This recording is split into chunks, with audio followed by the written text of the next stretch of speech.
What's good, geeks? I'm Jake, and I'm Gen X. I'm Anna, I'm Gen Z. And we are Generational Geeks. Today, we are talking about the Zack Snyder cut of Justice League. This is a spoiler discussion. We already did a review, which will be linked in the description below. That is a spoiler-free review. This will be a spoiler-filled discussion. So, spoilers ahead. Yes. So this was written and directed by Zack Snyder. It is starring Ben Affleck, Henry Cavill, Gal Gadot, Jason Momoa, and Ezra Miller. What do you normally call Jason? Jason Momoa. So this Zack Snyder cut was released in 2021 on the 18th of March, and we watched it about 2 days ago. This is a superhero movie of the Justice League, so this is different than the theatrical release of Justice League. And it was 4 hours long.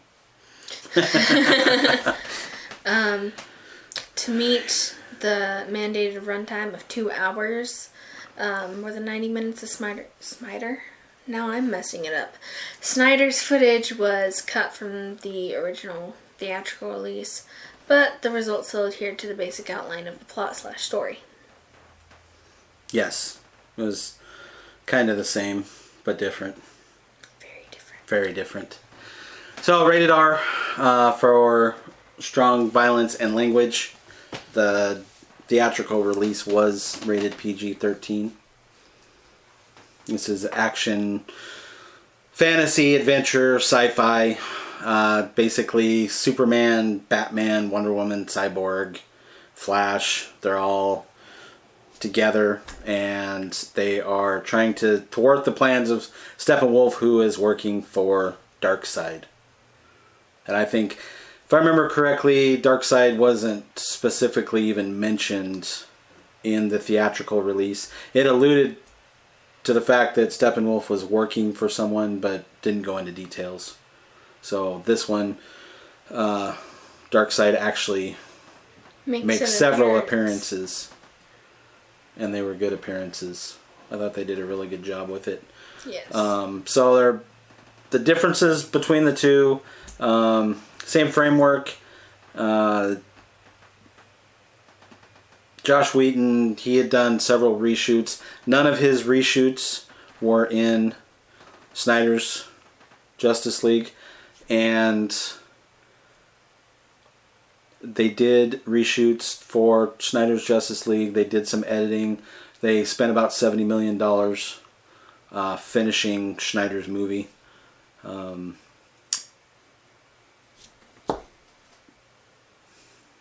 What you got? Snyder did state that his version of the Justice League will not be set in the same continuity as Whedon's version is. Jason Momoa said that James Wan's Aquaman takes place after Zack Snyder's Justice League rather than the Whedon's version. So I think that's neat. Yeah. This was a better version anyway. Yeah. Well, same with Patty Jenkins. Yeah, and Wonder Woman director Patty Jenkins said that no DC director considers Whedon's Justice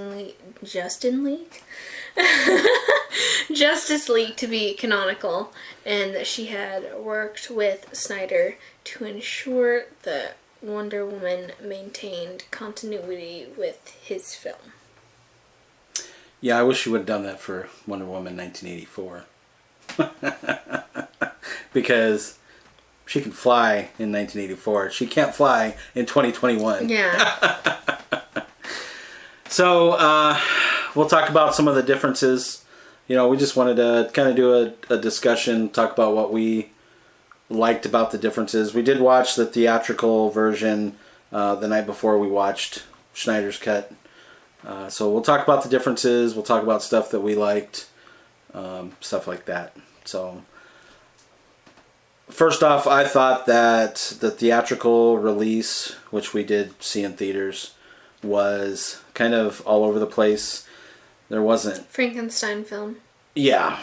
So that's one of the critics' things, was they said it was a Frankenstein film, and you could tell that 2 different directors had worked on it.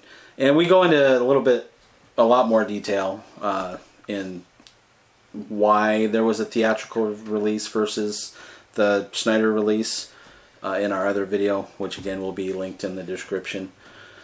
But I felt that that sometimes the theatrical release didn't even make sense. Yeah. It was just it was fast paced, and it was just basically going from one action scene to another without really any explanation in between as to why it was happening or why certain things showed up when they did.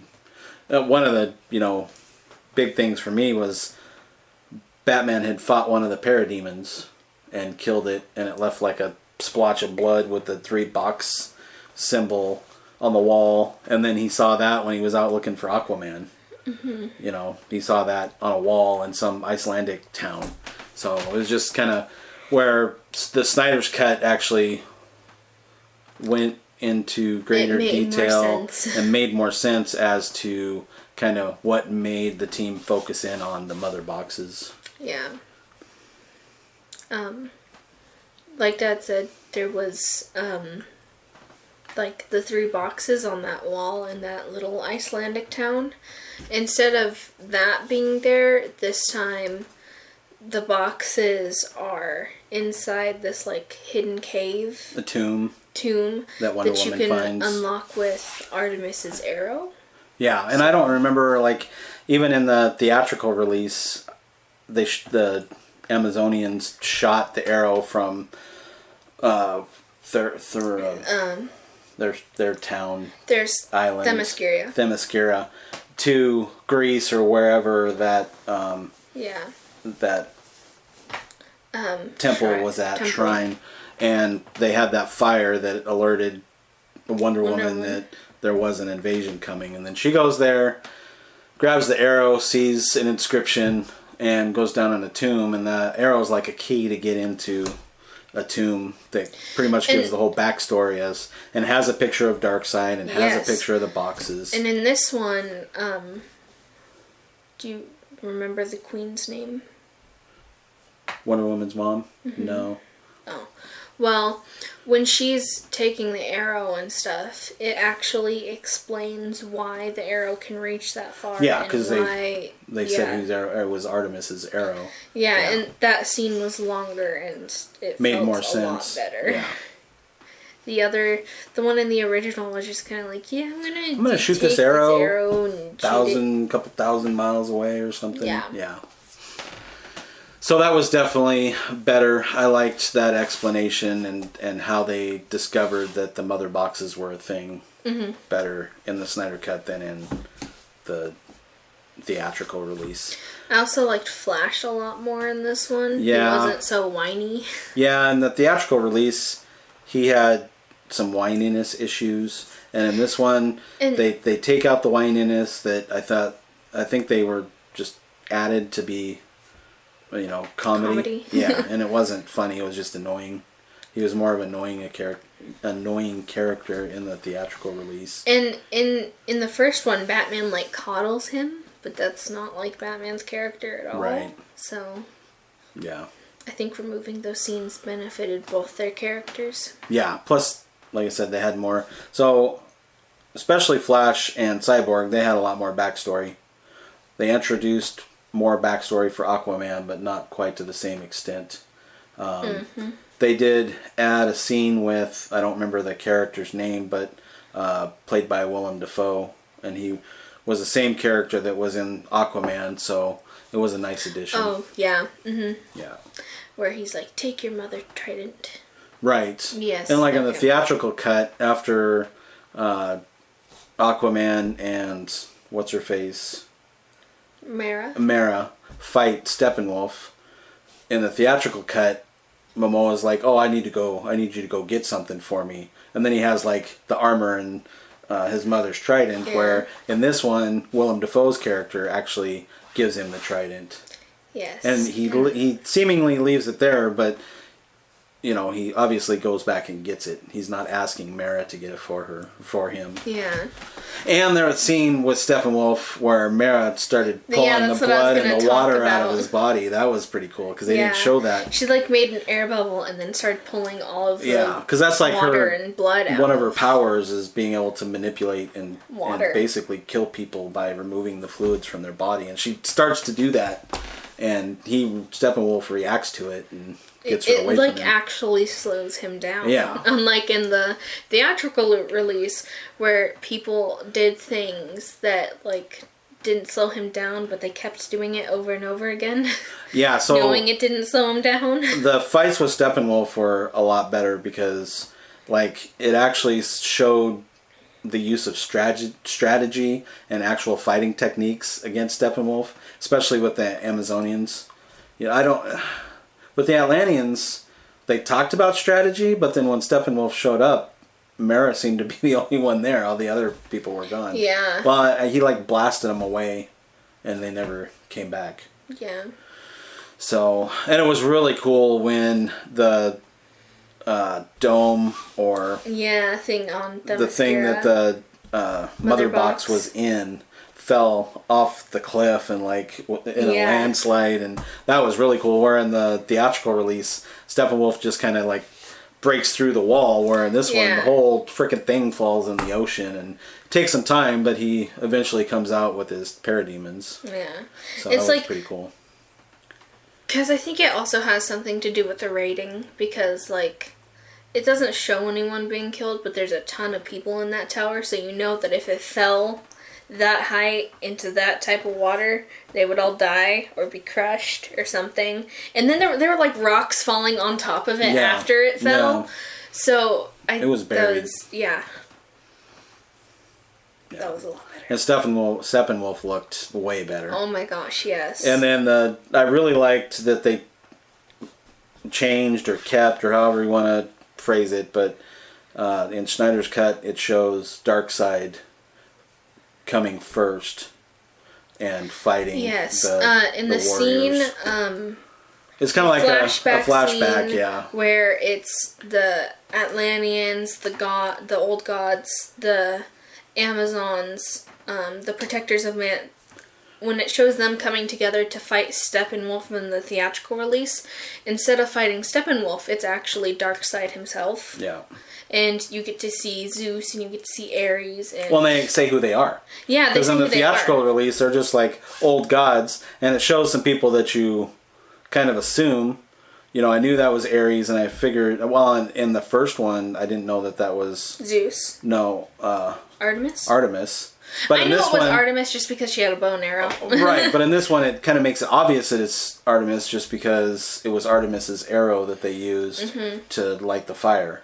And then in the first one, I thought Zeus was Hercules. But in this one, they actually call it out and say Zeus. And you get to see him, like, using lightning bolts at Darkseid. Yeah, and Ares, like, doesn't take him out, but like, he went, like, and they have to... He went Thor on Thanos with the battle axe. And they had to drag Darkseid off the battlefield, and I think that was, like, a nice touch. Yeah, definitely. And then, after that, it kind of shows, like... it pans over everyone that was in the battle, and you can see how tall the old gods are compared to everyone, and I think that was a really nice touch. 8 feet tall. That was pretty cool. And it shows, even in the theatrical release, in both of them, they show the Green Lantern dying. But in the Snyder Cut, it was way more brutal, because he, like, Darkseid chopped off his hand, and then killed him. And then the ring, like, kind of circles back, and, like, it almost... It's not a sentient being, technically, but it almost looks like it looks at Darkseid, and then Darkseid reaches for it, and it... shoots away. Well, no. Darkseid reaches for it, and someone charges him, and so he's distracted, and that's when the ring... Yeah. And in the theatrical release, the ring, like, just buzzes off. Well, it buzzed around Steppenwolf, but he just looked at it. He didn't even try to grab it. It's like Lady in the backyard looking at butterflies. So, Another thing that I liked was the place where Darkseid's, or not Darkseid, but Steppenwolf's base was located. There were no people living there this time. Yeah, so it was like an abandoned nuclear power. Yeah. So it was a nuclear power site, and in the first one, they talked about how it had a meltdown, but people had moved there anyways. And in this one, it's like completely abandoned. Yeah, it's a ghost town. Yeah, and I think that just made it a lot more realistic and a lot less distraction. So, like, Flash didn't have to go out and rescue people. Superman didn't have to stop fighting Steppenwolf to go help Flash rescue people. They were just more concentrated on fighting Steppenwolf, who I think in this movie was a lot more powerful.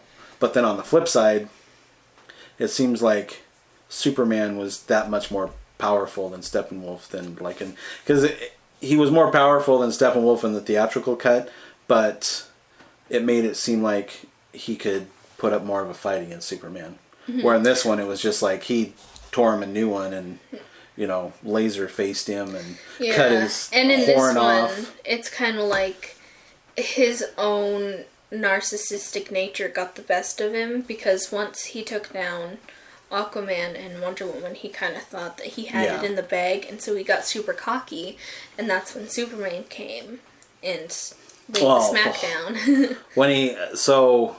He's going to hit Cyborg in the back with the axe, and Superman comes in and he hits Superman and does like absolutely no damage, and then Superman ice breaths the axe and breaks it, shatters it. That was an awesome scene. That was a really cool scene. Yeah. Because he, hits him with it, and he's, stunned for a second because it didn't do anything. And so Superman just looks at him and kind of smirks, and then just looks over and goes... and, the whole thing turns to ice, and then he, and it just falls apart. And I think that was a really great moment. Yeah, that was really good. Cool. And I liked Cyborg and the Flash's role in this one a lot better, because they seemed like they were actually doing something. Exactly, and that what they were doing actually had an impact instead of because hindering. In the first one, it was so the 3 mother boxes create the Unity. So Cyborg was in the first one, in theatrical release, he was touching them and disrupting one of them to get it out of sync. And in this one, it was he had to go inside the mother boxes, and then it was his mom and dad and him tempting him to keep it the same so that he could have a normal life. And it was tempting him to let it happen so that everything could go back to normal and he can have a good life. Mm-hmm. So he had to fight that inside. Temptation. Yeah. And then the Flash's role in this one was so much more impactful because, the boxes actually created the Unity, and Flash had to reverse time by, 10 seconds or whatever to get the boxes out of Unity by going back in time. He had created the whole charge thing, and he was supposed to go, tap Cyborg on the shoulder to complete... get it inside, yeah. But before he could do that, just as he's about to go do that, he's shot by one of the parademons. And so he's, down for the count, and a few seconds go by. Actually, yeah, and I was like... Yeah, I was like... What are they going to do? Yeah. They're winning. The bad guys are winning. A few seconds go by, and they're like, it's too late. And then the boxes align and stuff, and Steppenwolf's all cocky, and... the portal opens for Darkseid, and it's Darkseid, Desaad, Granny. And then Granny. I called him Emperor Palpatine. Well, is that who you called Desaad? Emperor Palpatine? No, the white-haired guy next to him. Oh, I was talking Granny Goodness was there. That's who the female was next to Darkseid. Oh, well, so it was those 3 people, and you can kind of see Darkseid turn and stand up and start going towards the portal, and Flash, has to heal his wound, it's he had to wait for it to heal. He was come on, Barry, come on. And it heals, and as soon as it does, he starts running again, and he reverses time, and that's when he's able to get to Cyborg, and It was a really cool moment. So Cyborg and him, like I said before, it really gave him a backstory this time. I feel like Cyborg's was a little longer than it needed to be. Like when it went through the whole thing about giving that lady money and showing like what he could do and what he could manipulate, and he knew he could hack anything type thing. I think they could have shaved that down, but it gave him a better backstory, made him more likable, and then when it actually showed them having an impact on the end result of stopping the boxes from unifying or unity, whatever it was called. Was it Unity? Yeah. Yeah. And then Flash's kind of introduction scene where he's applying for jobs and stuff. Yeah. I thought it was going to replace the scene where he's talking to his dad in prison, but it accompanies that, so they're both in there, but this is just first. It's like, I'm pretty sure the girl that was there was Iris. Yeah, it was. It was? Mm-hmm. It was confirmed? Yeah. Okay. Yeah, it was Iris, and I was like, is that Iris?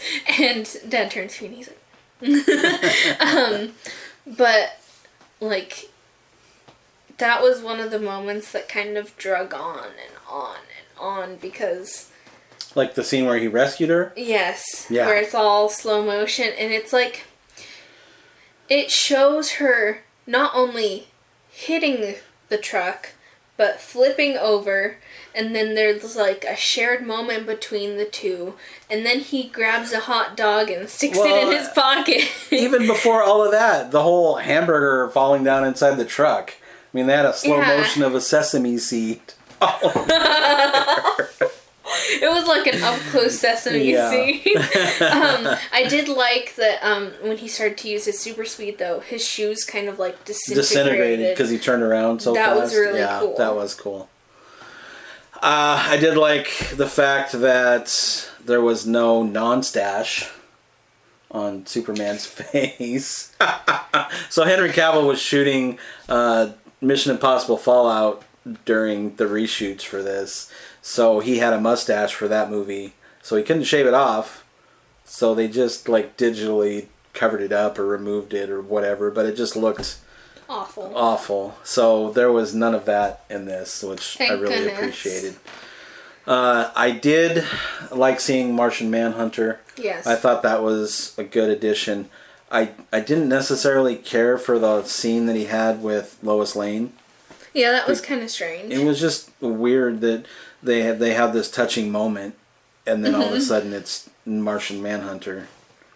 So I think they could have had a scene with them, but not necessarily. Well, maybe had that with Martha, or even had a scene where Martian Manhunter was someone talking to her and encouraging her, but not have it be Martha. Because that was just weird. Yeah. I mean, she had a little bit of a relationship with that cop, where she would show up every day to go to the monument. It could have been him. It could have been almost anybody else. I just thought it was weird that they had this touching moment with Martha, and then it ended up being Martian Manhunter. It was weird because when he was Martha, he was like, I hear people talking about how great Superman was, and I can't tell them that, like, that was my son and how proud I am of him. And I thought that was just strange. It went into, like, a lot of depth on how Martha felt about Clark versus, how she felt about Superman.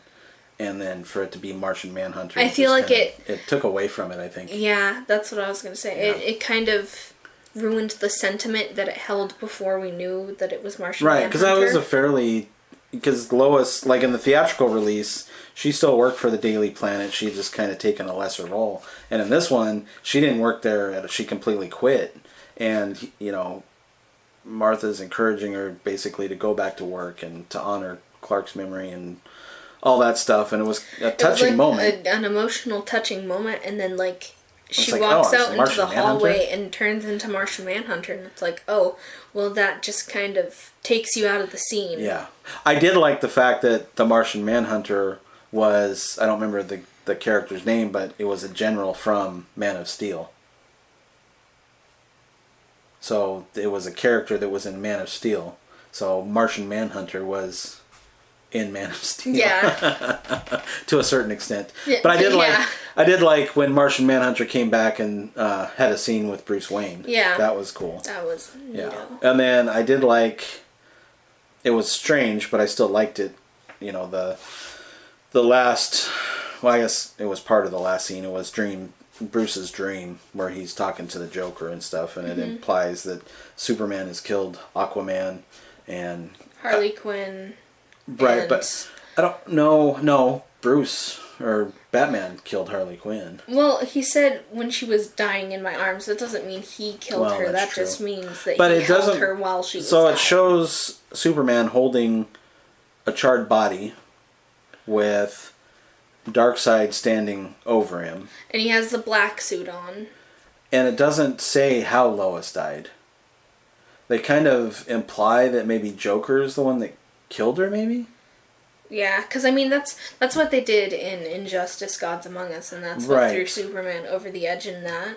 Yeah, so I don't know if that's... But you'd think if that was the case, Joker would already be dead. Exactly. So, but, I mean, it was still a good scene. I'm sure, you know, depending on what direction they go, I think that the Snyder Cut is getting enough attention and enough people. I mean, it got so much attention that they actually released it. Yeah. For one. I never, in my wildest dreams, imagined that they would actually release the Snyder Cut. So, it's good to see that, you know, somebody's listening to the fans. And it's like, when they redesigned Sonic for the movie, it was like, that was like a really big moment for movie fans, because finally a company had listened to the input of fans, and it actually made the film itself better. And I hope they keep going in this direction. It would be nice to see a Justice League 2 be a little bit darker than, you know, the theatrical release. It would be nice, and there's some talk of Snyder being involved in Wonder Woman 3. I would like to see that. Joker implies that Superman also killed his adopted son. He says adopted son, so I don't think it's Damian, because Damian is blood related to him. I think it's Jason. Right, which he did in, was it The Killing Joke? I don't. He had killed Jason. So there is some precedence to Joker killing one of the Boy Wonders. Oh yeah, no, Joker killed Robin. That's who, right. Yeah. But Superman didn't kill. He was talking about how Joker had killed the Boy Wonder. Because he was like, so we're thinking it's how Jason. many people can you see die before you yourself become dead inside? Yeah. And then he's like, a mother, a father, an adopted son. Yeah. So I would like to see DC continue on in this direction. I think it would be awesome. One thing before we end or say like final things. Steppenwolf's death scene. Oh yes, so much better. Good. Well, so much better because in the theatrical release, it's like he got scared, so the parademons turned on him. Yeah. And that was just when I watched that, even the second time, third time, it's like, oh, that is just such a cheat. Such a letdown. There's certain things where twists like that can work, where like the minions turn on the villain. Right. That can work sometimes, but in this it didn't.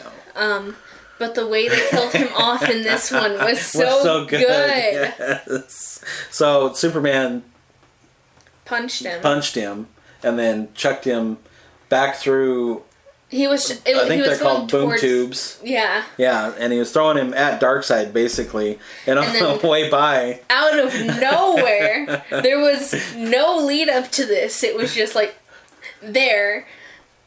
Wonder Woman comes out of nowhere and just chops his head off right before he flies through the portal. Yeah, and we were all like... but in like a good way. That was... And then Darkseid, like, his head rolls across the floor and lands by Darkseid's foot, and he just like casually steps on him. And the way it also showed Superman like burning off the armor. Yeah. Mm-hmm. Yeah. And the horn, and it was good. It was good. It was good. It was definitely darker. The violence was a lot more graphic, and there was some profanity but I enjoyed it. What I was going to say before, I think it would be really cool to... I would like to see them do, something similar, and they had planned on doing it before, but something similar to the MCU, where they actually bring these characters together. They already have. I mean, they have the Aquaman movie. They have the Wonder Woman movie. Superman kind of makes a cameo at the end of Shazam. They don't show Henry Cavill, but they've been so off again, on again with Henry Cavill as Superman. I'm not sure, if it'll still work. But I think it'd be cool if they do continue with Justice League, that they bring in Shazam and, a Green Lantern from somewhere. I also want to see the different characters be introduced, because, as much as I hated Birds of Prey, it did bring attention to Huntress, and until then she was kind of like a side character that nobody really acknowledged or knew about. And same with Cheetah? No. Black Canary. Oh, Black Canary. She's an interesting character that could be used really well, but until that film, she was like a side character. And I mean, Cheetah too. Well, I was going to say they already ruined Cheetah. Yeah, because they had her in 1984, Wonder Woman 1984, and the way she got her powers in that was stupid. I don't ever see them bringing that character back unless somehow she was able to retain a small part of her powers, because Cheetah was mostly human in a costume, right? No. Oh, okay. No, she had a tail. She had ears. She was fuzzy. Okay. She I think a very consistent depiction of her would be the one in the second Injustice. Okay. Where she's humanoid, but kind of has the attributes of a cheetah. So the tail, the ears, and then the skin. And that's the most consistent. But I don't think they design. could use her in a future movie. No. I think they need to bring in Hawkgirl, because I think cool. that would be really cool. A Lobo movie would be interesting. That would be cool. I could see them doing just like a solo Lobo movie, when maybe at the end he ends up on Earth. Mm-hmm. But he's off doing his own thing, and then gets his, contract for Superman or whoever he's going after. And then Killer Frost, not just in the Flash series, but how she was intended to be viewed. Because, I mean, as much as I like the portrayal of Caitlin Frost, that's her name, right? In the Flash series, I don't feel like that completes Killer Frost as a character, because that's just never how she's been viewed or acted, or yeah. Yeah, and I could see, Suicide Squad 2 comes out this year. I'm not sure if they could bring all those together. It's like, so you have the Titans series, and then you have this mid-credit or end-credit scene or end-of-movie scene where they show Deadshot. Titans had Deadshot. Snyder Cut and the theatrical release had Deadshot, and Suicide Squad 1 had Deadshot, and they're all three different Deadshots. Titans not only had Deadshot, but it had Deadshot's daughter or friend or whatever she was. I forgot what her relation to him was. But. So I don't know if you could bring Deadshot back into Suicide Squad and have it someone else other than Will Smith, or if... I don't know. It'd just be interesting to see. And it's not, from the looks of it, they're having a lot of new characters in Suicide Squad 2. But I think it's all throwaway characters. I was going to say, I don't know, how much of an impact they're going to have. Yeah, like King Shark is going to be in the Suicide Squad game. Yeah, but we don't know if that's canon, do we? Right, but I don't know. There's just so much out there. And then this whole Robert Pattinson Batman. Yeah. Well, and they did discuss the multiverse in the Snyder Cut too, so... And didn't you mention that there was going to be a Flashpoint Was it a They're talking about a series Flashpoint or movie. Movie, yeah. Yeah. So I we'll think see what happens. There's Earth, so many different ways they could go. So if they do it like an MCU type thing, where each character has their own movie. I think it's Earth 52, where Batman is actually Bruce's dad. And well, that's the Flashpoint. Yeah. Yeah.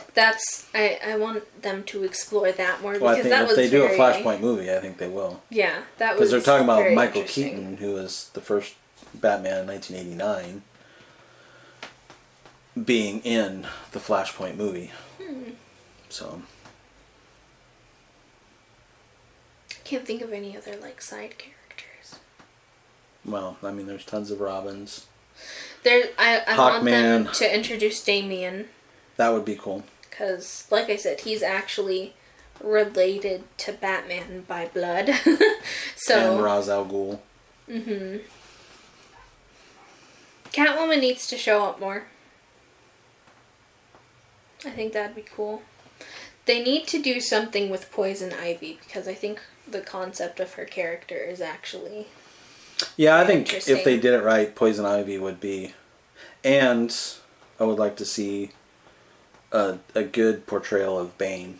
Bane. Mm-hmm. Tom Hardy did Bane in, the Batman, Christopher Nolan's Batman, but I don't... Penguin. I think... Well, Penguin I think might be in Robert Pattinson's. Oh, yeah. But, and then you have the Joker movie. That was good. And, whose Batman universe is he in? I don't know. Lots of characters that you could explore. Yes, definitely. And that's another quote-unquote superhero movie that was rated R that did well, was the Joker. Yeah. I mean, even though he's not a superhero, it's still that was superhero related. And it was one of the most memorable DC movies. Yeah. Ever made. That's the one that people still bring up and still mention when talking about DC movies. And I think that's kind of going to be how it is with the Snyder Cut as well. Yeah. So lots of things to talk about. Consider. Wow. I did give this an 8.5. I gave it an 8.5. If you didn't watch our review movie or our review video. We finally agreed on something. Kinda.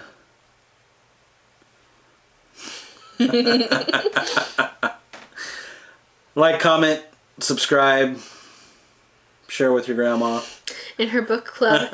And we were kind of talking about doing something called Throwback Thursday, where we review older movies, from today's standpoint, with effects and stuff. Yeah, we just watched Nightmare on Elm Street. Yeah.